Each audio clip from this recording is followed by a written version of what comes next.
बिस्मिल्लाहिर्रहमानिर्रहीम। आज हमारा उन्वान जो है वो एक ऐसा उन्वान है कि जो अभी एक लाहौर वाले मौलाना हैं, जो उन्होंने कहा है कि अली के बारे में कहा है कि अली जो है वो तमाम अम्बिया से अफजल नहीं है। तो देखना ये पड़ेगा कि क्या वाकई उन्होंने ये बात जो कही है वो सही है या नहीं है। हम देखते हैं जब तारीख के अंदर, हदीस के अंदर, तो हमें एक हदीस में कसीर तादाद में हमें हदीसें मिलती हैं जिसमें रसूलुल्लाह ने कहा कि मैं और अली एक नूर है, हमें अल्लाह ने अपने एक नूर से पैदा किया है। मेरा नूर और अली का नूर एक है, हमें अल्लाह ने एक नूर से पैदा किया है। नाहनु नूरुल्लाह, हम जो है अल्लाह का नूर है। तो अब देखना ये कि रसूल अल्लाह जो अल्लाह का नूर है, तो जो अल्लाह का नूर होता है तो नूर के मुकाबले में ये जो अल्लाह का नूर होगा तो जाहिर सी बात है उस नूर से सब नीचे ही होंगे। तमाम अम्बिया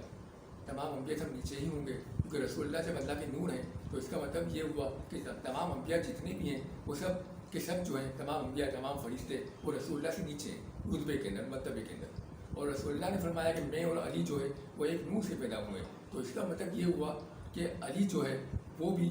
रसूलुल्लाह के मर्तबे पे है, तो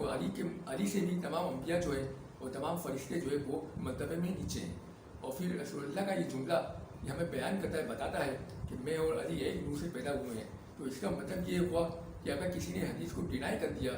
तो इसके एक बड़ा मसला सामने आ जाएगा कि ये हदीस जो है अल्लाह को भी नूर साबित करती है। ये हदीस से हम अल्लाह को भी नूर साबित होना नज़र आता है, क्योंकि अल्लाह का नूर जो है वो मोहम्मद और अली है, और मोहम्मद और अली ने कहा कि हम अल्लाह का नूर है, तो इसका मतलब ये होगा अल्लाह भी एक नूर है।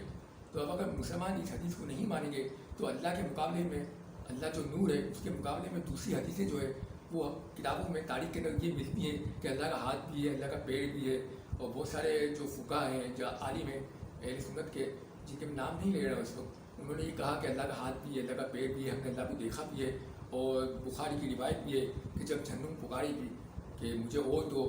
और मेरे अंदर डालो और मेरा पेट नहीं भरा है, तो अल्लाह जो है अपनी रान या अपनी टांग जो है जहन्नुम में डाल देगा। फिर जहन्नुम ये कहेगी कि मेरा पेट अब भर गया है। तो ये कहना ही चाहता हूँ मैं कि फिर अल्लाह का वजूद जो है ऐसा हो जाएगा जैसे हमारे इस्लाम से पहले जितने भी दीन हैं उनमें जो अल्लाह का कॉन्सेप्ट है कि अल्लाह का हाथ भी है, पेट भी है, तो मुसलमानों के बाद भी यही कॉन्सेप्ट आ जाएगा कि अल्लाह का पेट भी है और अल्लाह का हाथ भी है। जैसे हज़रत ईसा अलैहिस्सलाम के मानने वाले जो है ईसा को अल्लाह का बेटा मानते हैं, या यहूद जो है अल्लाह का बेटा मानते हैं यहूद को। तो हमारा अकीदा भी मुसलमानों का फिर वहीं चला जाएगा, उसी तरीके से चला जाएगा अल्लाह के ऊपर कि अल्लाह का भी हाथ है, अल्लाह का भी पेड़ है। अगर हमने इस हदीस को नहीं माना और झुठला दिया इस हदीस को, क्या मोहम्मद और अली जो है अल्लाह का नूर है, इस हदीस को हम झुठला दें।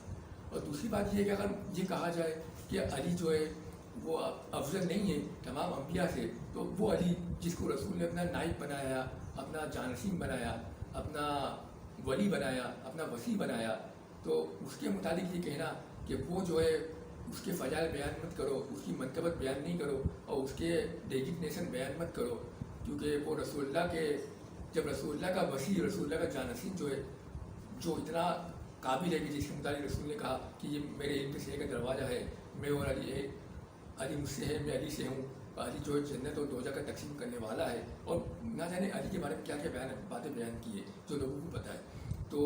वो अली जो इतने मर्तबे रखने के बावजूद भी अगर तमाम अम्बिया से अफजल नहीं है, तो जहाँ जो नबी होता है उस नबी के साथ उसका वसी भी वहीं खड़ा होता है। तो इसका मतलब फिर ये हुआ कि नबी जो है वो भी तमाम अम्बिया से अफजल नहीं है। यानी वो लाहौर वाले मौलाना साहब वो ये कहना चाह रहे हैं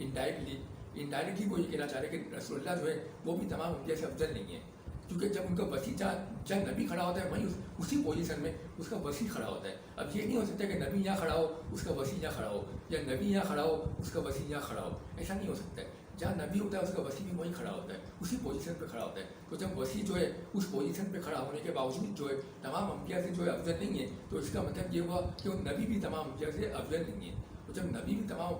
अम्बिया से अफजल नहीं है, तो नबी का जो दीन है वो भी तमाम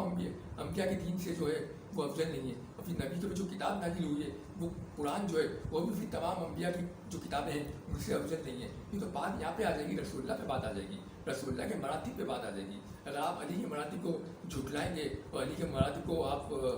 डिनाई करेंगे तो फिर बात फिर रसूलुल्लाह की इज्जत पे आ जाती है। और जब अली जो है वो इतने मरातिब हासिल करने के बावजूद भी या तमाम अम्बिया से अफजल नहीं है, तो वो लोग जो जिनके पास इतने मरातिब नहीं हैं, जो तो उन सहाबा कराम का भी क्या होगा, وہ تو پھر کسی کیٹیگری میں نہیں آتے, کسی کیٹیگری میں فال ہی نہیں کرتے ہیں کہ ان کی تعریف کی جائے. جب علی کی تعریف نہیں ہو سکتی ہے اتنے مراتب ہونے کے باوجود بھی کہ وہ رسول کا وسیع ہے, رسول کا جانشین ہے, جنت دوزخ کا بانٹنے والا ہے, اور وہ رسول کے علم کے شعر کا دروازہ ہے, اور بہت ساری جو بھی ہے, تو جب وہ اس کا یہ حال ہے کہ اس کے بارے میں کہا جا رہا ہے اس کی تعریف نہیں کرو, تو جو صحابہ کرام ہیں وہ تو اور بھی نیچے آ جاتے ہیں, کہ ان کا تو اور بھی مقام نیچے آ جائے گا, کیونکہ وہ ذرا بھی تعریف کرنے کا حق نہیں پہنچتا ہے, اور کسی کو بھی نہیں پہنچتا ہے. خاص طور پہ وہ لاہور والے علماء جنہوں نے یہ بیان کیا کہ علی جو ہے وہ تمام انبیاء سے افضل نہیں ہے, تو پھر ان کو سوچنا چاہیے وہ کیا کہہ رہے ہیں. یہ بات علی پر نہیں آئی ہے, بلکہ آج تو علی پہ بات آئی ہے, لیکن انڈائریکٹ رسول اللہ پہ آئی ہے. نہ جانے آج سے 5-10 سال کے بعد شاید لوگ ڈائریکٹ یہ بھی بولنا شروع کر دیں کہ رسول اللہ جو ہے ان کا بھی کوئی مقام نہیں ہے, وہ بھی ہم کیسے افضل نہیں ہے, اور اسی بات کو وہ لے کے چلے, کیونکہ بات جو ہے ڈائریکٹ نہیں ہوتی ہے, انڈائریکٹلی بات آہستہ اوپر چلتی ہے, گریجولی بات آہستہ اوپر جاتی ہے, فوراً نہیں چلی جاتی ہے. تو آج ہمارا